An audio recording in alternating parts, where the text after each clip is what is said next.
আসসালামু আলাইকুম রহমতুল্লাহি ওয়া বারাকাতুহু। যারা কবুতর ধরো তাকে চোখে মুখে গঙ্গার জল, আমি মুফাজ্জল।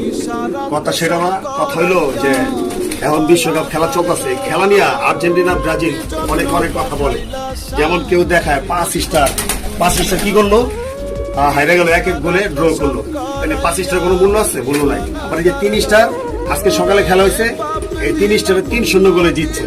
তাহলে এইগুলি নিয়ে কোনো গর্ব করা উচিত না, আর এগুলি নিয়ে গর্ব করা দরকার নাই। কারণ গোল একটা বল, এটা 11 দোকানে 22 জনে খেলে, এটা নিয়ে কার ভাগ্যে কি আছে এটা কেউ বলতে পারে না। এখন আমি বলতে চাই যে আপনারা খেলা নিয়ে অহংকার করার কিছু নেই। এই যে দেখেন, এইটা হলো গিয়া একটা গিরিবাস কবুতর। 3 দিন আগে এটা চলে গেছিল, কোজালি গেছিল, হারা গেছিল সম্ভবত, আমি ছাড়ছিলাম। এটা আজকে সকালবেলা ইনশাল্লাহ ফেরত আয়া পড়ছে। এখন আমার কোনো সমস্যা নাই। এদিকে আর্জেন্টিনা জিতছে, আবার এই যে কবুতর আসে পড়ছে। কিন্তু